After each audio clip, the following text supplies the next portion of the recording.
দর্শক, শিরোনামে যেমনটি শুনছিলেন, আগামী 4 জুন থেকে শুরু হচ্ছে পবিত্র হজের মূল আনুষ্ঠানিকতা। সৌদি আরবের পর্যবেক্ষণ কেন্দ্রগুলোর পবিত্র জিলহজ মাসের চাঁদ দেখা যাওয়ার বিষয়টি নিশ্চিত করার পর দেশটির সুপ্রিম কোর্ট এ ঘোষণা দেন, যা প্রকাশ করা হয় দেশটির সরকারি বার্তা সংস্থা সৌদি প্রেস এজেন্সিতে। এবছর আরাফাত ময়দানের আনুষ্ঠানিকতা পালন করা হবে 5 জুন, আর দেশটিতে পবিত্র ঈদুল আজহা পালিত হবে পরদিন 6 জুন। বিভিন্ন দেশ থেকে এরই মধ্যে 10 লাখের বেশি হজযাত্রী সৌদি আরবে পৌঁছেছেন। একই দিনে ঈদ উদযাপন করবে সংযুক্ত আরব আমিরাত, ওমান ও ইন্দোনেশিয়া। পাকিস্তান সহ দক্ষিণ এশিয়ার কয়েক দেশে ঈদুল আজহা উদযাপিত হবে 7 জুন।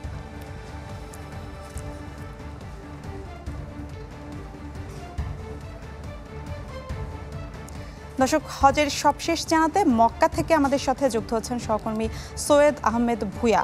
সৈয়দ আহমেদ, হজের আনুষ্ঠানিকতার মাত্র 1 সপ্তাহ বাকি, কেমন দেখছেন প্রস্তুতি? বাংলাদেশ থেকে কতজন হাজি পৌঁছেছেন? জি, ধন্যবাদ আপনাকে। আপনি যেটুকু জানিয়েছেন, আসলে দেখেন, এখন কিন্তু সৌদি আরবে বর্তমানে যে হজের অবস্থা, সৌদি সরকার এটা কিন্তু আসলে নজিরবিহীন একটি হজ আমরা দেখতেছি। বিগত বছর থেকে এই 2025 সালের হজ কিন্তু আমরা বিভিন্ন স্তরে, 5টি স্তরে তারা কিন্তু নিরাপত্তা প্রদান করছে এবং এই হাজিদেরকে বিভিন্ন ভাবে তাদের খাবার, হাইজিনিক এবং সৌদি ফুড সার্ভিসও তাদের খুব কঠোরভাবে চেক করছে, যাতে যে কোনো হাজির এ পর্যন্ত কোনো ধরনের ব্যাঘাত না ঘটে। পাশাপাশি আপনাকে যেটি বলেছেন যে এই পর্যন্ত কিন্তু 180টি ফ্লাইটে প্রায় 69,000 বাংলাদেশি হাজি এখানে সৌদি আরবে এসে পৌঁছেছে। তার মধ্যে উদ্বেগজনক একটি বিষয় হলো যে দেখেন, এই যে 69,000 হাজি যে বাংলাদেশ থেকে আসছে, তার মধ্যে প্রায় 29,424 জন হাজি কিন্তু যে বাংলাদেশ হজ টিম, ডাক্তার টিম সৌদি আরবে এসেছে, তারা কিন্তু তাদের চিকিৎসা নিয়েছে। এই চিকিৎসা নেওয়াটা কিন্তু এটা পার্সেন্টেজে কিন্তু অনেক হাই। এবং এখানে জানেন তীব্র গরম, এই গরমে কিন্তু অনেকেই 126 জন কিন্তু সৌদি হসপিটালে চিকিৎসা নিয়েছে। এর মধ্যে 31 জন এখন পর্যন্ত কিন্তু মক্কা এবং মদিনাতে হসপিটালে ভর্তি আছে। পাশাপাশি আপনাকে জানেন মৃত্যুর সংখ্যাও কিন্তু 12। এই এতে তীব্র গরম, এই আমাদের বাংলাদেশি হাজিরা কিন্তু অনেকেই বয়স্ক।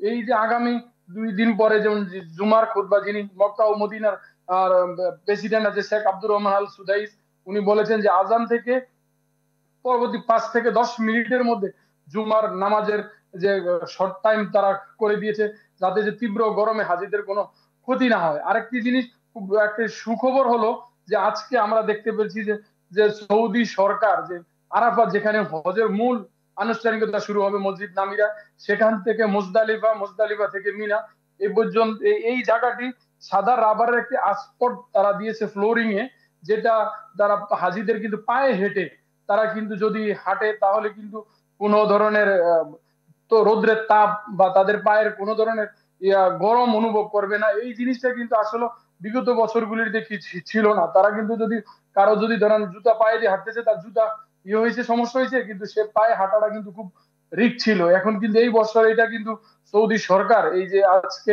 এটা যে তারা আনুষ্ঠানিক ভাবে দেখিয়েছে এবং আনুষ্ঠানিক ভাবে তারা উদ্বোধন করেছে, এই জিনিসটা কিন্তু আসলে খুব একটা ভালো লক্ষণ। যেহেতু এই 10 কিলোমিটার পথ কিন্তু হাজিদের পায়ে হেঁটেই কিন্তু এখানে পাড়ি দিতে, অনেকেই কিন্তু ট্রেনে যাবে, কেউ গাড়িতে যাবে, কিন্তু যারা পায়ে হেঁটে যাবে তাদের জন্য কিন্তু খুব আনন্দকর বিষয় এটা।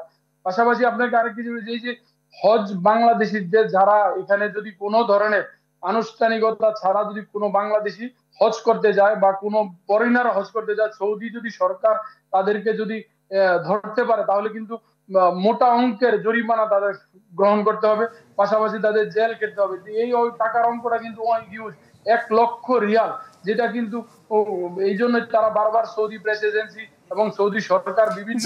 অসংখ্য ধন্যবাদ আপনাকে আমাদের সাথে যুক্ত হওয়ার জন্য। দর্শক, মক্কা থেকে হজের প্রস্তুতির বিষয়ে জানাচ্ছিলেন সহকর্মী সৈয়দ আহমেদ ভুঁইয়া।